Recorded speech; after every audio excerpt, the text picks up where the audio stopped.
Hallo liebe Filmfreunde und herzlich willkommen zu einem Video, was ausnahmsweise mal nichts mit Film zu tun hat, sondern heute soll es darum gehen, wie man so einen Displayframe hier selber machen kann. Kurzer Disclaimer, bevor es losgeht, das ist nicht meine Idee. Ich habe beim Scrollen durch Instagram eine Seite gefunden, die werde ich euch jetzt mal einblenden, und habe mir die Frage gestellt, wie kann ich das zu Hause mit relativ wenig Aufwand und relativ geringen Kosten nachmachen, und immerhin die geringen Kosten haben funktioniert, mehr oder weniger.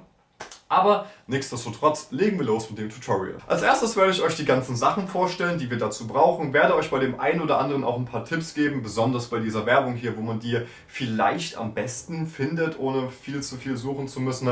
Und dann zeige ich euch natürlich, wie ihr das Ganze in diesem Rahmen zusammenbauen könnt. Legen wir los. Fangen wir mal mit dem einfachsten von allen an, nämlich dem Rahmen. Den Rahmen könnt ihr auf Amazon bestellen. Ich packe euch auch einen Link unten in die Videobeschreibung. Der kostet aktuell 38 Euro.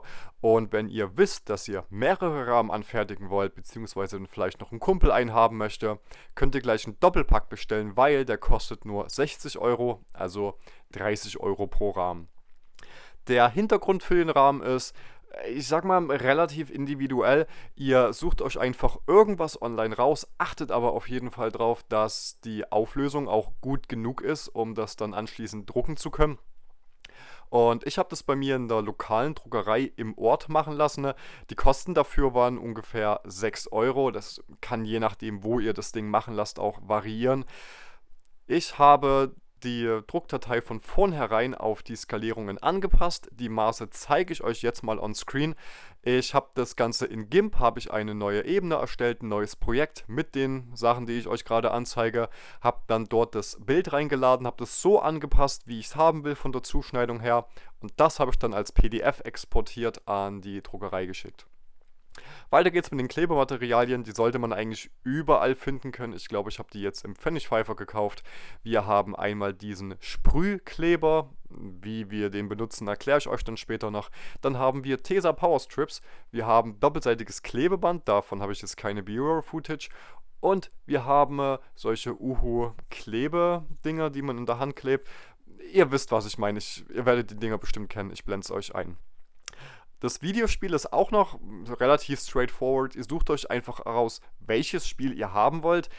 Achtet aber drauf, also es ist auch extrem subjektiv darauf, welche Version ihr kauft. Ich persönlich finde diese USK-Aufkleber pottenhässlich. Ich habe bei den Rahmen, die ich gemacht habe, darauf geachtet, die PEGI-Version zu verwenden.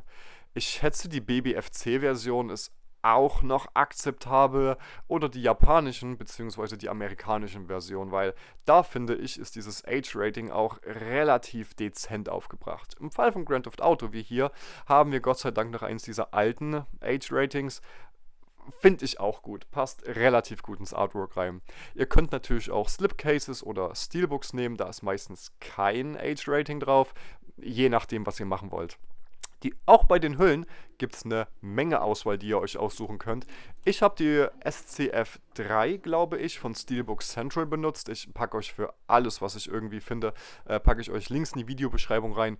Ich habe die SCF3 von Steelbook Central benutzt. Es gehen aber, glaube ich, auch die SCF1 oder 2. Ich gucke nochmal genau nach und blende es euch ein. Es gibt natürlich auch Retro Protection on eBay, beziehungsweise gibt es auch noch Cinegrail. Es gibt absolut viele Hüllen, die ihr benutzen könnt. Bei der Halterung für die CD ist es auch ein bisschen abenteuerlich gewesen. Ich habe mir 2 davon habe ich mir rund ausschneiden lassen mit einem Multitool, und das, was ich hier im Video verwendet habe, ich habe eine CD-Hülle zwischen 2 Tischplatten zusammengeklemmt und habe dann einfach links herum alles abgeschlagen, was ich nicht gebraucht habe. Und es sieht pottenhässlich aus, aber ihr könnt hier ein bisschen kreativ sein. Immerhin verdeckt die CD alles. Wo es eigentlich tricky wird, sind diese Magazinwerbungen. Und da habe ich euch mehrere Tipps vorbereitet, wie ihr am besten die Werbung für das finden könnt, was ihr auch wirklich wollt. Ob ihr jetzt was findet oder nicht, ich wünsche euch auf jeden Fall viel Glück. Die erste Möglichkeit, die ihr habt, ist, ihr gebt straight einfach den Titel von dem Videospiel, was ihr haben wollt, und Wörter wie Advert, Promo, Ad, Advertisement ein und guckt, ob ihr was findet. Nachteil von der ganzen Sache ist, dass das im Vergleich zu den anderen 2 Methoden relativ preisintensiv ist, weil wenn sich schon jemand die Mühe gemacht hat, diese Sachen aus dem Magazin rauszutrennen und die online einzustellen, Keine Ahnung, aber ihr seht es hier gerade on screen, der verlangt 20 € dafür. 20 fucking Euro für ein Stück Werbung aus einem alten Magazin. Die anderen beiden Methoden sind zwar ein bisschen schwieriger, ein bisschen zeitintensiver, aber wenn ihr Glück habt, könnt ihr hier einen richtigen Schnapper schießen. Was ich für die meiste Zeit gemacht habe, ist, ich habe GameStar und das jeweilige Jahr von dem Spiel, was ich suche, in die Suchleiste eingegeben. Beispielsweise, als ich Grand Theft Auto gesucht habe, habe ich gesucht GameStar von 2008 und habe mich dann einfach Stück für Stück durch die ganzen Listings auf eBay geklickt. Falls ihr euch dann beim Suchen fragt, mache ich das richtig? Ich sitze schon seit 2 Stunden hier. Ja, ihr macht es richtig und nein, es gibt meines Wissens nach keine leichtere Methode. Also was ihr macht ist, ihr ruft einfach die einzelnen Listings auf und hofft, dass dort mehr als ein Bild ist, klickt durch die ganzen Sachen durch und guckt, ob ihr eine Werbung für ein Spiel findet, was euch interessiert. Die zweite Möglichkeit ist im Prinzip fast dasselbe, aber noch ein bisschen zeitintensiver. Ihr gebt einfach Videogame Magazine und das jeweilige Jahr ein von dem Spiel, was ihr haben wollt und klickt euch dann dort durch die Listings. Der Vorteil ist auf jeden Fall, dass ihr mehr Auswahl habt. Der Nachteil ist aber, dass ihr mehr Auswahl habt. Also es wird relativ lang dauern. Hier habe ich mir allerdings gedacht, ich möchte etwas versuchen. Ich packe euch noch ein Google Drive-Dokument unten rein und ich werde versuchen, alle Werbungen, die ich gefunden habe, beziehungsweise die ihr, die Community findet, werde ich versuchen, in so einer Excel-Liste aufzuführen, dass, falls ihr euch ein bestimmtes Spiel raussuchen wollt, dass ihr vielleicht in dem Drive-Dokument meine Fresse, dass ihr vielleicht in dem Drive-Dokument gucken könnt, ob dort was Passendes für euch drin ist. Ich zeige euch jetzt auch mal ganz kurz on screen die Werbungen, die ich alle noch gefunden habe in den Magazinen. Ich kann die euch entweder zuschicken, wenn ihr Bock habt, oder ich sage euch einfach, in welcher Zeitung das Ganze drin gewesen ist. Die Werbungen habe ich dann rausgetrennt und hier gibt es auch mehrere Methoden. Bei der Grand Theft Auto Werbung, die war zum Beispiel getackert. Da habe ich die Tackernadeln einfach entfernt, habe die Zeitung rausgenommen und habe die dann abgeschnitten. Wenn ihr Glück habt, sind diese Werbungen allerdings verklebt, weil das ist deutlich einfacher. Ihr nehmt euch einen Föhn, macht die Klebeleiste heiß von der Seite und trennt die Zeitung dann einfach raus. Ich zeige euch das auch gerade on screen, das ist relativ einfach. Ich würde danach bloß lüften, ne? Weil als ich diese 14 Jahre alten Kleber von den Zeitungen aufgeweicht habe, es roch nicht gut, sagen wir es einfach mal so. Genau, das Ganze laminiert ihr dann und das war's. Ein kleiner Hinweis, wenn ich diese Einbände von den Magazinen laminiert habe, sind die relativ gut rausgekommen, also da gab es keine Wellen oder Einschlüsse oder irgendwas. Wenn ich aber dieses lapprige Zeitungspapier direkt laminiert habe, hat das Ganze mal Wellen geschlagen. Also wenn ihr davor steht, merkt ihr das absolut nicht. Der GTA-Rahmen ist zum Beispiel so ein Beispiel davon, wo es Wellen geschlagen hat. Ihr müsst da richtig stark von der Seite drauf gucken, um die überhaupt zu erkennen. Falls ihr irgendeine Möglichkeit habt oder wisst, wie man das vielleicht nicht haben könnte, vielleicht legt man einfach noch ein Blatt Papier mit hinten rein. Schreibt es gerne in die Kommentare. Aber ansonsten, ich habe nicht rausgefunden, wie ich das wellenfrei hinkriege. So, das wäre es dann auch schon mal zu den ganzen Materialien, die wir brauchen. Ne? Kommen wir jetzt dazu, wie wir das Ganze zusammenfügen. Ich blende euch nochmal die ganzen Kosten von den einzelnen Materialien on-screen ein, damit ihr so eine etwaige Idee habt, wie viel dieser Rahmen kostet. Es variiert natürlich, je nachdem, was ihr für die Zeitungen oder für die Videospiele bezahlt. Ich habe 2 der 3 Rahmen alleine gemacht. Es hat funktioniert, war aber nicht schön. Gerade das Aufbringen von dem Hintergrund ist nicht geil, wenn ihr alleine seid. Ich würde euch auf jeden Fall noch eine zweite Person dazu empfehlen und vielleicht noch eine dritte, die die Kamera hält, wie in meinem Fall. Als erstes packen wir den Rahmen aus, nehmen uns dann diesen Holzhintergrund und ich würde alles nochmal mit einem Staubtuch sauber machen. Einfach damit dann im Nachhinein keine Einschlüsse zu erkennen sind, beziehungsweise damit auch der Sprühkleber besser hält. Dann tun wir als erstes diese Holzpalette gleichmäßig und sauber mit dem Sprühkleber einsprühen. Und auch obwohl es nicht hinten drauf steht, habe ich noch ein kleines bisschen von diesem Sprühkleber auf das Wallpaper gemacht. Passt auf jeden Fall auf, ich habe es jetzt gerade im Video gemacht, dass ihr guckt, wo diese Noppe zum Aufhängen ist, weil das Bild muss logischerweise so ausgerichtet sein, dass wenn es dann an die Wand aufhängt, dass es nicht verkehrt rum ist. Hinten drauf auf dem Sprühkleber, beziehungsweise wenn ihr anderen benutzt, könnt ihr einfach mal gucken, wie das Ganze aussieht. Hinten drauf auf dem Sprühkleber steht, dass man das entweder einsprüht und dann sofort draufpappen muss, das dann aber bis zu 24 Stunden trocknen muss. Oder dass man das Ganze aufsprüht, 10 Minuten trocknen lässt und dann aufträgt, dass man es noch ein bisschen korrigieren kann. Ich wusste nicht, wie ich es genau machen soll, deswegen habe ich einfach beides gemacht.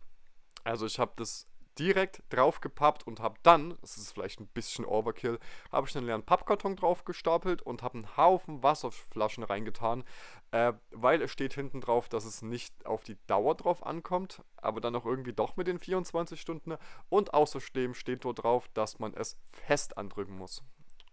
Damit die Anordnung in dem Rahmen auch schön gerade ist und ihr überall dieselben Abstände habt, habe ich euch unten in die Videobeschreibung noch ein PDF-Dokument gepackt, wo ich euch die ganzen Abstände eingezeichnet habe. Die Vorlage, die ihr hier gerade im Video seht, war dieses Passepartout, also das, wo Fotolini draufsteht. Ich habe dort einfach die ganzen Daten eingezeichnet mit einem Geodreieck und habe es dann mit einem Cuttermesser rausgetrennt. Für den Kreis könnt ihr einen Zirkel benutzen, ne? Und ansonsten müsst ihr einfach mal gucken, aber es ist auf jeden Fall machbar.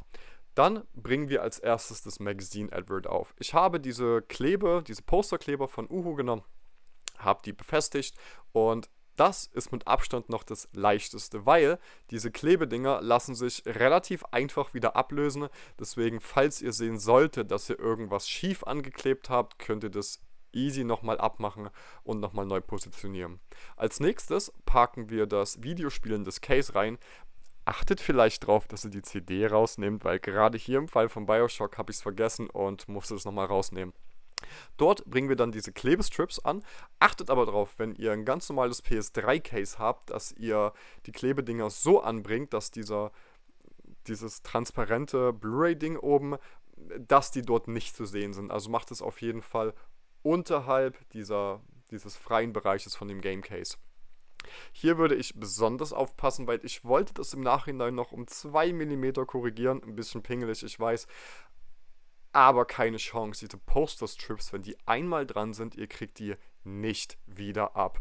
Ich habe generell versucht, bei dem Rahmen darauf zu achten, dass sich alle Materialien nochmal ablösen lassen und wiederverwertbar sind, falls irgendwas schief geht.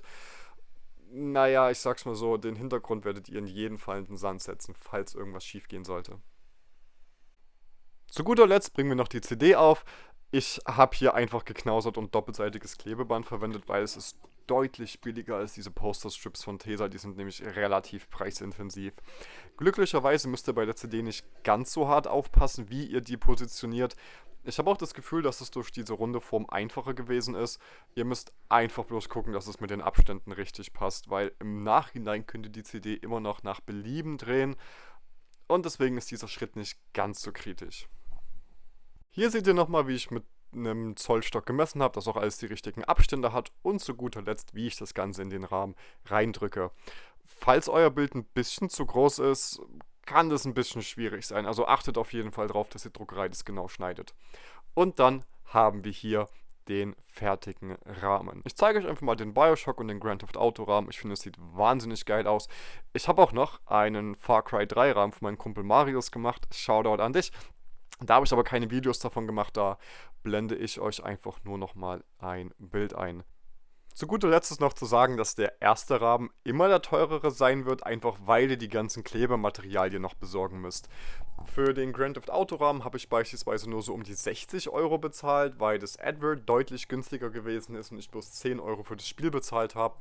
Im Fall von Far Cry 3, wie ich es vorhin eingeblendet habe, das war ein australischer Import, weil diese Version mit dem Skull gab es bloß in Australien. Deswegen ist es ein bisschen teurer gewesen, ne? Ihr könnt das Ganze natürlich auch noch auf ein nächstes Level heben, zum Beispiel diese Gameboy-Box, was ich euch am Anfang eingeblendet habe. Derjenige hat Acrylcases verwendet, sieht bestimmt schicker aus. Und wenn man mal auf seine Instagram-Seite guckt, scheint er auch mehr für die Rahmen und für den Konstrukt zu bezahlen. I don't know, wo man das Ganze machen lassen kann, aber ich habe versucht, dass es auch ein bisschen günstiger ist. Falls ihr irgendwelche Fragen habt, kommentiert es einfach, ich werde versuchen, euch zu helfen. Und ansonsten wünsche ich euch viel Glück und viel Spaß beim selber bauen. Klang ein bisschen weird. Aber ja, bis zum nächsten Mal und ciao.